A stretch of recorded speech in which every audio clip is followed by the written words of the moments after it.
Hey, Brassfax here. Going to review another scope today, but before I start, might as well just show this.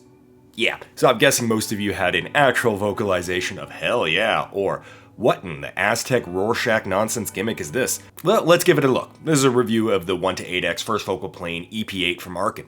Right out of the gate, we have some warning bells go off. It's only about $400 to $500, and it's 1-8x, and it's a first focal plane scope.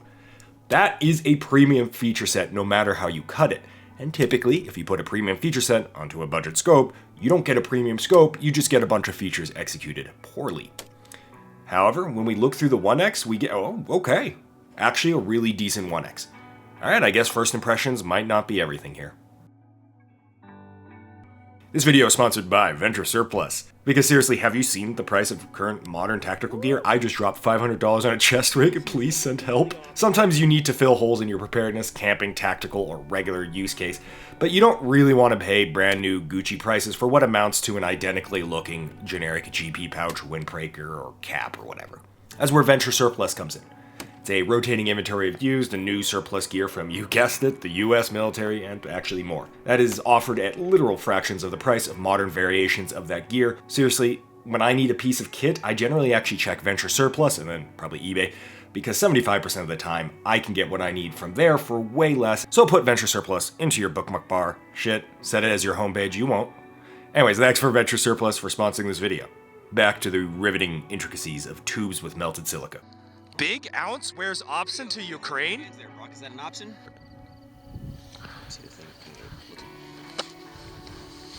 Give it to me. Give it to me. He's gonna fall backwards and die. Let me point it at you. Oh, that actually looks... Doesn't look terrible at all. Alright. No! Typically, first focal planing scopes, even the expensive ones, tend to struggle to perform on the 1X, both because most of these are designed to have a focus on the longer range reticle and noticeable lensing and slight magnification on the 1X. It's just, par for the course. But with the Arken EP8, we really do actually have a close to true 1X image, meaning even in poor lighting conditions, your brain will be tricked into thinking it's a clear pane of glass, and you get that easy target-focused, both eyes open shooting. That's pretty rare. We also have a reticle that is actually very much visible, clearly, without illumination, even against busy contrast backdrops. This is honestly one of the best 1X reticle designs I've seen thus far in the first focal plane market, across the board, so probably top 3, no problem. The only shortcoming here, it's not going to be perfect, is that there's pretty aggressive barreling on the outside. It's not NX8 bad, but we don't get that quite flat image throughout, really only in the center. But honestly, this is probably the best we're going to get for $400 to $500 for a first focal plane 1X design. I'm biased here, obviously. I like my 1X design, but I personally cannot overemphasize how much I think this matters. This LPVO especially is not a long-range style LPVO. It's a general-purpose fighting LPVO, so you're going to be relying on this 1X a lot because that's, what they do. Illumination is the usual forgettable affair where you turn it on, don't realize it's on, it runs out of battery, and then you never use it until you actually do need it, but then it's out of batteries and you don't have a spare 20-32 lying around. Borderline may not as well even be attached. But really, that's par for the course with generally all LPVOs. Red dot bright reticles do not exist at this price point outside of fiber wire second focal plane designs. As we zoom through the magnification range, we get what we paid for. I think a lot of reviewers got really excited about the words ED glass, which all I can think about is erectile dysfunction, weird. Which is great for exceeding the performance of similar scopes within that price bracket, but it's not really cheat codes to have amazing magical optical properties. Remember, the image is all that we ultimately care about, and the quality, precision of manufacture, lens placement, arrangement, coatings, and frankly just the physics of shoving all of this into a tiny LPVO package matter just as much, if not more. I could get into autistic detail, but really the more practical way to view it is just to compare it to other scopes. Compared to its, older peers in its price bracket, it beats them out slightly. Hey, look, there's that higher end glass at play. But when you compare it to something that came out roughly at the same time as this, for example, a 1-10x GLX, it looks literally identical. Probably even came out of the same factory. Second focal plane scopes at the price point, and honestly slightly below even, are going to beat this thing on clarity, chromatic aberrations, and quality. There's just less light bending going on. And more expensive $1,000 plus first focal plane scopes like, say, the Voodoo, are going to win hands down on optical clarity. Really, the Voodoo beats a lot of things. It's just a really good looking scope. Kind of distinctly as expected, I'm just offering a counterpoint because a lot of the reviews that I've watched on this thing give you the impression this is like $1,000 to $1,500 optical clarity being sold for $500. No, it's not. I'll say though, the image is pretty flat, and I didn't really notice any striations or hardcore lensing or whatever. And because this is a 34mm tube, 28mm objective, we get a large increase in exit pupil and light transmission, which is really important when you have like an 8x LPVO because if you've ever used one, exit pupil is kind of miserable. So having a little bit more does absolutely help here. And the scope comes in at 21 ounces, which means it masks its weight pretty well. 34mm tube scopes tend to be kind of heavy. The extra tube size also allows a slightly larger ocular, which is great at 1x and the max magnification, of course everything in between. Thus far, it's actually doing pretty well given its price point. Great 1x, we got some barreling, but awesome reticle at 1x, and we have a standard quality 8x, large tube size, no horrific weight penalties. Honestly, on that alone, as long as the 8x reticle isn't that's right. We're back to the Aztec markings. Yeah, like this thing is going, the reticle right here is going to probably make or break this purchasing decision for you, but let's take it at face value first. This reticle is auto-ranging taken to its extreme. Previously, most scopes have like horizontal stadia lines that can correspond to shoulder width for a rough but usually effective ranging for unknown distance targets, since shoulder widths are very consistent across all humans. Since horizontal stadia lines also just need to be there anyway to denote range, this is kind of like a no downside feature. Some scopes throw in some extra ranging features, so not just shoulder, but also height to give you more options in the field, and those are usually crammed out of the way. So the PLXC puts it on the side, the LCAM puts it on the bottom left, you name it, right? This tries to combine both of those features into one feature and actually put it as part of the aiming component of the reticle. Logic makes sense, right? You put the box on the target.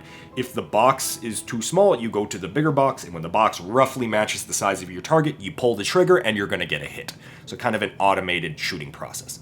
All right, this is where I get into my opinion. Obviously, it's my opinion. This is a video about of course it's a video about my opinion, but I'm going to get heavily into discussing theory of shooting, sentient beings, not inanimate objects here. So of course, I don't have that true experience, but let's get into it. Height ranging is based off of several assumptions. That the person is average height, he is standing, he is upright, and he's not a shrimp-like posture like you are leaning over your phone right now, and he's parallel to you.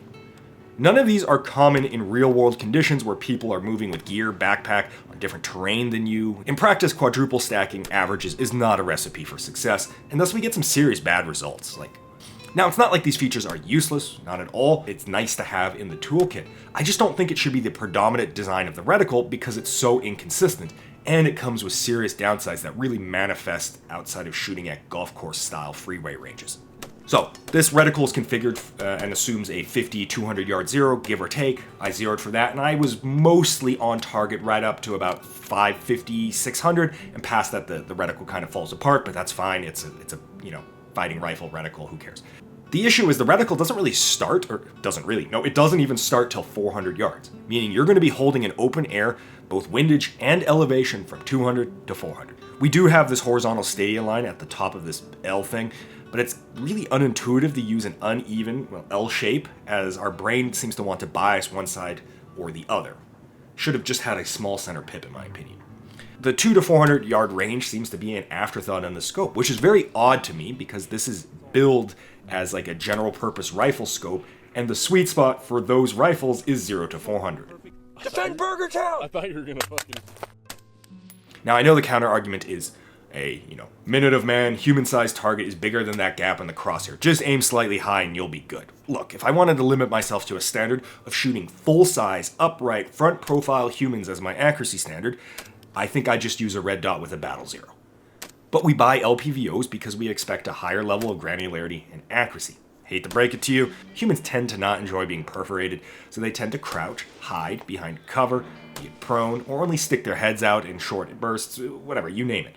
So yeah, the 200 to 400 yard range works on full-size targets, but it really sucks on anything else, and I think with an LPVO, that everything else is pretty damn important. As I used this thing out to 400 to 600 yards, it worked pretty nice. There's a lot of open air around the target, which means you can kind of see the misses easily, and then go for follow-up corrections, aim slightly high, aim slightly low, whatever. But once again, this kind of relies on perfect world conditions. Most targets are not at 100-yard increments, which means, once again, we're holding an open air, no indicator of the center line. The human brain can absolutely reference above and below and create like an imaginary center line, But for an optic that prides itself on being intuitive and quick to use, I find this is like the least quick or intuitive reticle I've ever used.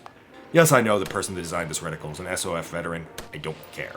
I'm gonna leave it at that. I actually think if we got rid of this whole kill box premise and just went a little bit more conservative on the design, while keeping much of the rest of the bones of this reticle, we'd end up with a really standout scope. The EP8 is a good example of the march of progress on LPVOs. 5 years ago, this thing would have probably been easily sold for $1,000, assuming, you like the Aztec reticle. Nowadays, it's a solid contender, probably the best first focal plane scope in the $500 price bracket range. Granted, that's a very low bar. It also assumes you like the hydroglyphic BDC. But if you don't mind the Aztec reticle, this is actually a solid LPVO in this price bracket for that style of shooting where you're using the LPVO kind of as a red dot magnifier analog, and less so as a long-range precision implement. Anyways, I'll throw an affiliate link down below and then forget to actually put it down below, so you're going to look in the description and find nothing, because I suck at being a YouTuber. It's a miracle anyone even wants to sponsor one of these videos. I believe this video is probably going to drop right before SHOT Show, that Friday of, so look forward to your subscription box being utterly molested by SHOT Show floor interviews of the same 10 products. I might have 1 to 2 videos out as an overview of SHOT Show, and then probably a ton of meme content, but who the hell knows. Alright guys, thanks for watching. We'll see you guys in the next one. When you pick up big dogs and they kind of just do the face. Oh fuck. I guess this is Rotator. She I likes guess this is how I die.